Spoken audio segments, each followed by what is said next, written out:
on the smaller bike. And I said, man, did you feel that? I felt like it was going to tear her fucking head off.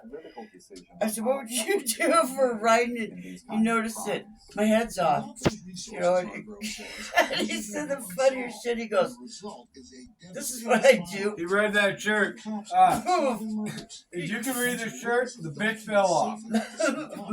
I love that. The bitch fell off. Imagine just having something sit there, though, and its head's blown off. You don't even know it. What'd you do? I don't know. In my future, right? If I He said he'd do this. What's the secret? One thing I It was funny. I would like to ride, but if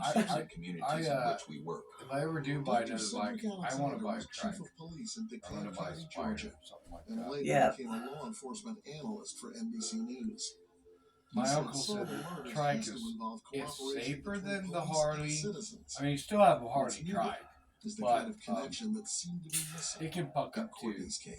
Not as Anytime bad. that you have a body drop, nothing is going to be more important than like an you said, eyewitness like account new fucking or spiders. someone who saw something or heard something. And for people who are He's been riding his whole entire fucking life. certain level of trust between the community and the department. Told him the safest thing to buy to ride is a bike to go 10 down the months road after on a Courtney's bike. murder, a Fucking bike. Department of Justice investigation They concluded hardly, community never trust in ever the fucking Chicago turn Police over. Department was broken. I've never And heard of a urged police to fucking fix it, fighter saying, turning over. Increasing don't. community trust and confidence You'd in have to do some CPD crazy ass is shit to necessary turn that for fucking CPD fighter to be over. able to clear more homicides. Basically, it's like a bicycle The fucking CPD's training motto wheel. is, "We serve and protect." A year after Courtney's But you murder, get the good enjoyment. saw I a mean, department that it's had nice to protected be out on Courtney. that bike in the open air and fucking She ride. went to meet with the CPD. It is nice. And once again, I she was like that. recruited. By But this time, her relationship with detectives had I don't like getting deteriorated, myself fucking and killed she before my challenged time. them on their record.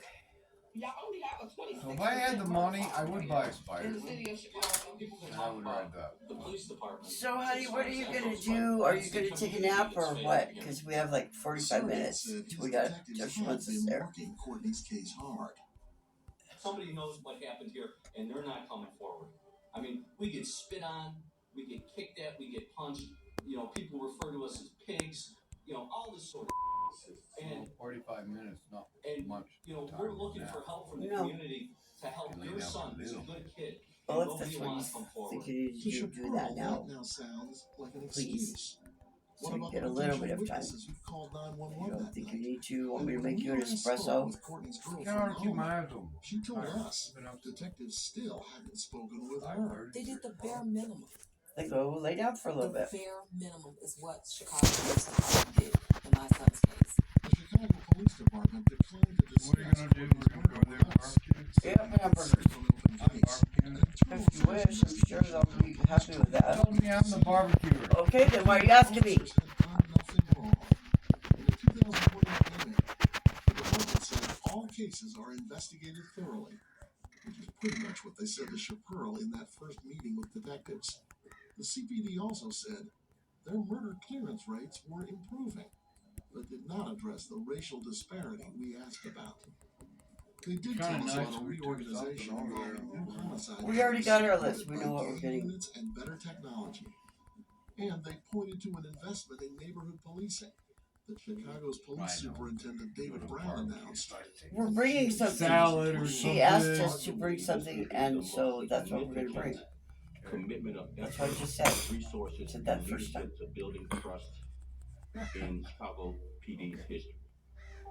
Chicago's inspector general looked into the way police handled Courtney's case and identified multiple violations by police. The report says the sergeant To be fair- failed to supervise how handcuffs To be fair, were I'm not used. paying It attention. also cited Oh, you thought we were talking amongst ourselves. So. as being disrespectful in his conversations with Chaparral. I don't like that girl that keeps flying by my fucking door and window.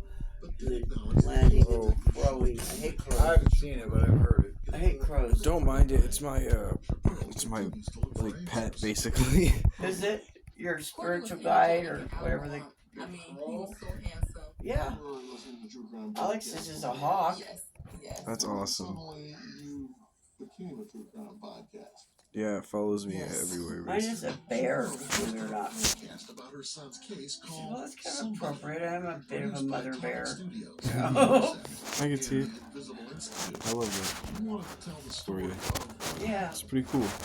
And then my Chinese sign, I'm gonna take you astrological sign is a step dragon. by step. Yeah, I'm a monkey. Are you? Yup. He is a, Pulitzer Prize. what is Not he? sure A rat? really wants to hear her. His Chinese sign or Yeah. I have something like no that. faith Which in is Chicago Police Department not a bad sign, you know. that they will Like solve That's in- pretty my cool. son's In murder. America, a rat. You're a fucking rat, you know. I will keep fighting for Courtney until my last breath. Dragon is perfect for Until me. they bring me Order of the a Year of the convicted Dragon, murderer. and it really have all those characteristics. Yep. Let's see. But I feel that my son Yeah. I don't know deserves anything about Chinese zodiac, but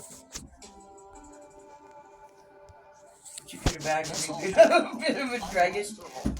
Ow! What the hell was that? Sorry. Do you have one that got away? He's just my first love.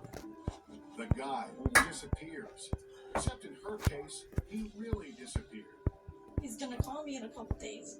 He never called. His family in agony. I wrote letters to Oak Tree Boone Free to America's Most Wanted. The rookie detective finally broke the case. I said, oh my gosh, think I've hit pay dirt. A I'm just gonna strange take my phone shoes off call and lay down revealed for a few a minutes. secret. That's cool. David needed to be gotten rid I'll of. get you up. Okay, A yeah, bombshell revelation. Okay. Was she really a bereaved ex?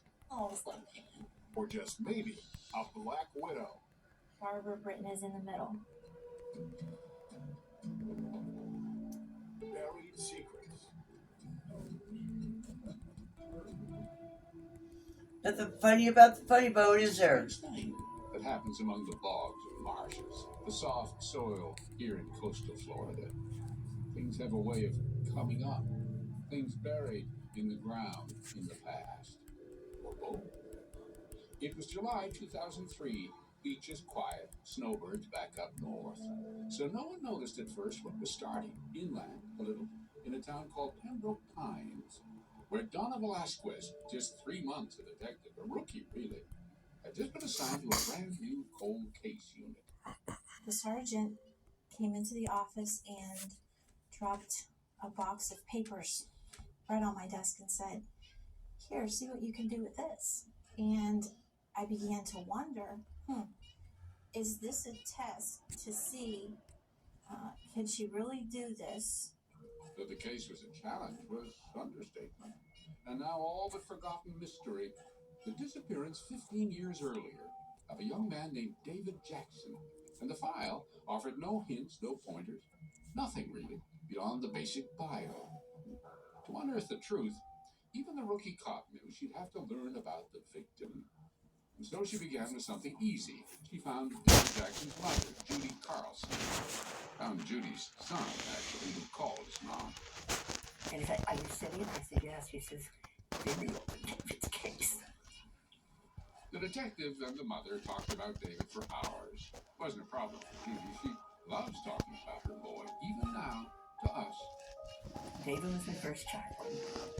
He was just, loved everything and everyone. He would walk in the room and everyone would just be a magnet to him. David Jackson was the eldest of Judy's 3 children, and Mark Jackson idolized his older brother. He looked out for me. He was that way with his friends, with everybody. Bill Brown was one of those friends. In 1982, after high school, Brown and David Jackson worked together at a Burger King, where David was the manager. Brown also had a front row seat to the budding romance between Jackson and a pretty 16-year-old co-worker named Barbara Britton. They were together, and that's awesome. I mean, if you can find love, I mean, that's what we all want. So, all these years later, Detective Velasquez paid a visit to the woman who'd been the girl who'd fallen in love with David Jackson. Happy to help, she told the detective. Same thing when we called on her to talk about the David she knew. He was a very good-looking man. You know, we just had an attraction to each other and started talking. Sweet, nice, kind. Swept me off my feet. He was a good guy. As she talked, it became clear. Would not stay beneath the surface. I was young. I was still going to school. Just my first love. Two youngsters in love. And then, things happened. Mom, I got something to tell you. I said, what? They said Barbara's pregnant. Judy was surprised, a little worried maybe, but no one near as worried as Barbara's parents, particularly her dad, an ex-Marine who was not very impressed with young Mr. Jackson, or so Judy heard. Mr. Britton did not like him. I don't know why. Still, David said his father was walking on air. He came home one day and said, well, Mom, I'm going to have to sell the truck. And I said, why? I said, I'm going to be a father and a husband, and it's not appropriate to have a truck. When do they have them? So the pretty girl and the handsome boy got married. Big wedding, too, even though they were just kids. And very soon parents also to a son, John Jackson. And they fought, made up, fought again. Babies having babies, so easy thing. We were just too young. It was difficult for him, and it was difficult for me. So who was the first person to say you were the airport? My dad. How David Taylor. He was just kind of like, oh, let's just find somebody, some lawyers, and, see what we have to do. And that was it. The two divorced in 1985. David arranged weekend visits with John. How were they together? Oh, wonderful. Johnny just clung to him. They loved each other. They all moved on. A couple of years later, Barbara married again. Michael Wolf, an ex-military man like her dad. About the same age as her dad, too. Your dad and your new husband probably saw eye to eye a lot. They sure did. They had a lot in common. They would talk a lot. Wolf took Barbara and John to live with him in Arizona. But David wanted to be a part of his son's life, so he traveled out west to see the boy. He went out there with a friend of his, and they saw Johnny for 3 days. I got pictures of Johnny in like the old western town and everything. Maybe it was something about the distance, said Barbara. David and I became very good friends when I was out in Arizona. We used to talk a lot. In fact, what she felt deep in her heart, she said, never did go away. I always loved David. And then, it was June 25th, 1988. David's brother, Mark, was flying into town to visit the family. David was to pick him up at the airport. But when Mark arrived, waited. And Mark Jackson had a terrible feeling. No matter what, he'd have been there for me. I knew something was wrong. I knew something bad. Oh, yes, very bad. And as the rookie detective Donna Velasquez poked around deep in the past, that something was reaching up through the mud to tell her its long neglected story. When we come back, just maybe nature could do some of the work. If you were ever buried anywhere, somewhere along the line, you're going to pop up. When Dateline continues.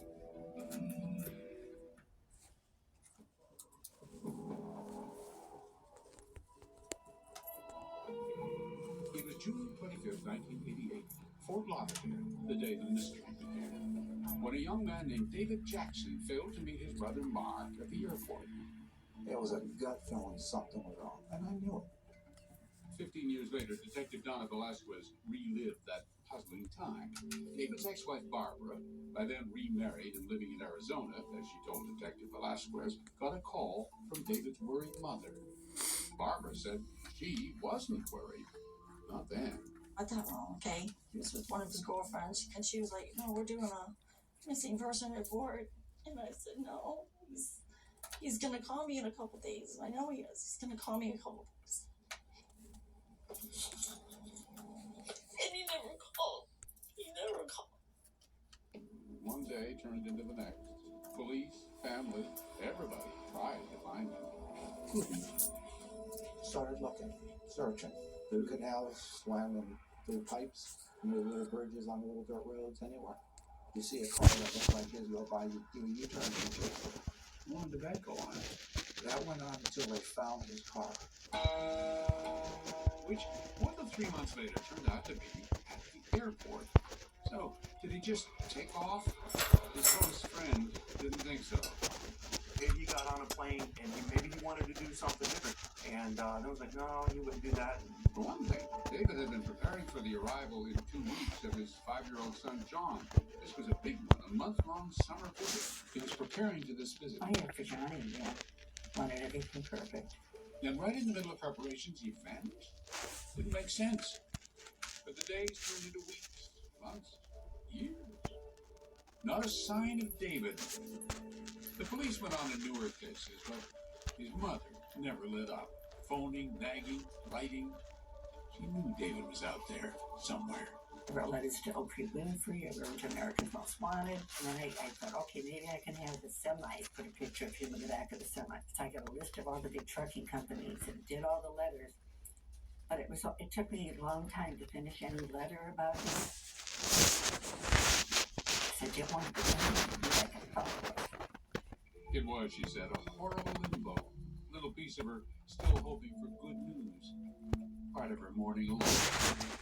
I found a therapist right away. She said, take like 20 minutes out of every day, either scream and cry in the morning or scream and cry at night. Can anybody who hasn't been in your shoes understand what it's like for a mother to leave? No. Now, years later, the investigation was back in high gear. Judy told Detective Velasquez that in some corner of her heart, she still hoped David might just turn up safely someday. The detective, however, was not inclined to false hope. She did not for a minute think he was still alive.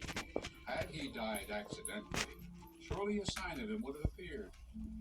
No, she believed when bodies aren't found, it's because someone has intentionally hidden them.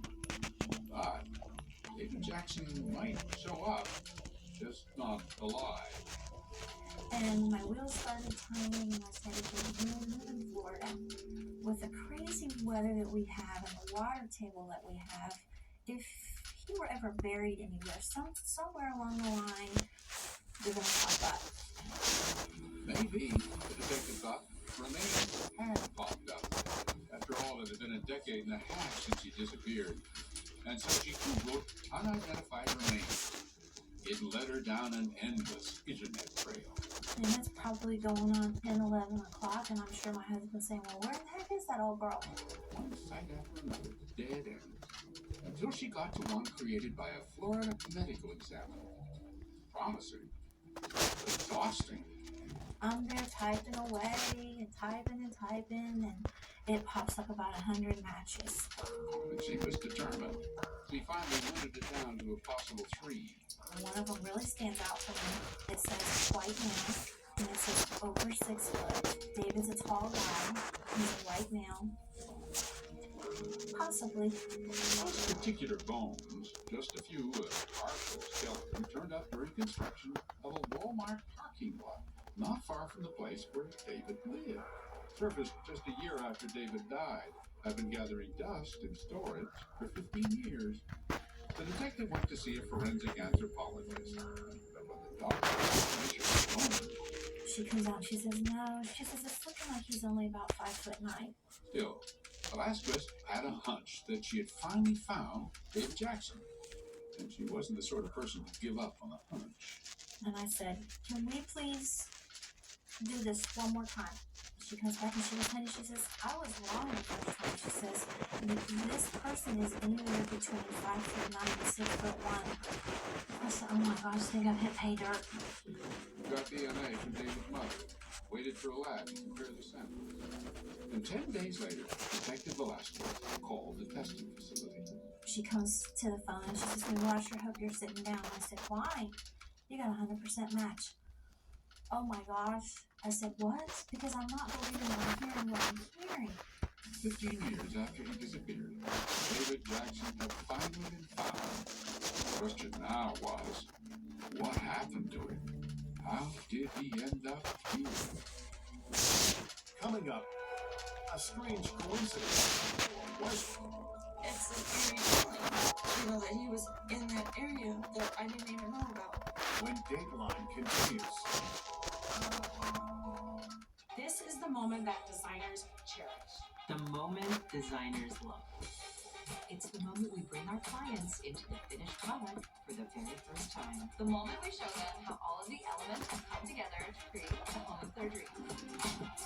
Knock it off.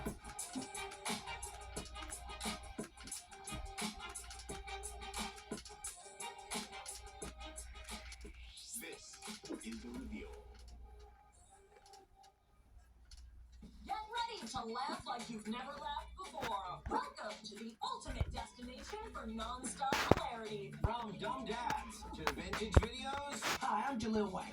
This is the Always Funny channel. I'm gonna get out of here, do something that will cheer us up.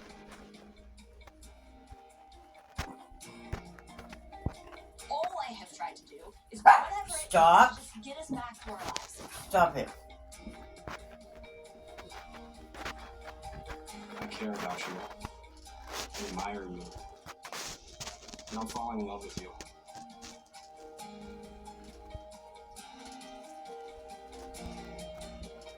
This competition is about understanding the fundamentals and traditions in sushi and Japanese cuisine. I'm ready. This could be anyone's game. For everyone out there, follow the dream.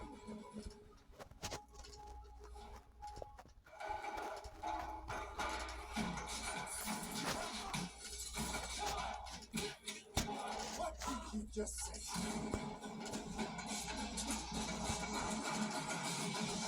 Interrupting my meditation.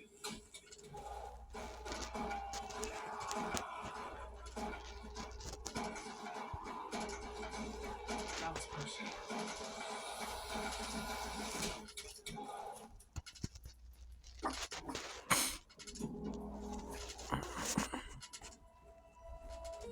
It was good detective work that identified David Jackson's earthly remains, what was left of them. But pure chance that the partial skeleton was found at all, as David's brother Mark found out. They were getting ready to build a Walmart. A construction worker came across some bones. He reported it. They went out and they dug up a bunch of bones. And put the bones somewhere and forgot all about it. They were found about a year after he disappeared. And they sat in the morgue for 15 years. Sat there all those years, even as those who loved David held out a shred of hope that he was alive. As far as I know, he was disappeared. He was missing. But now Detective Velasquez had a heart. David Jackson was dead, not missing. And the way he had been hidden made it perfectly clear he had been murdered all those years ago. Most likely before his friends or family even noticed he was gone, which put a final period on his mother's lingering hope for his return. And apparently an ex-wife's what if.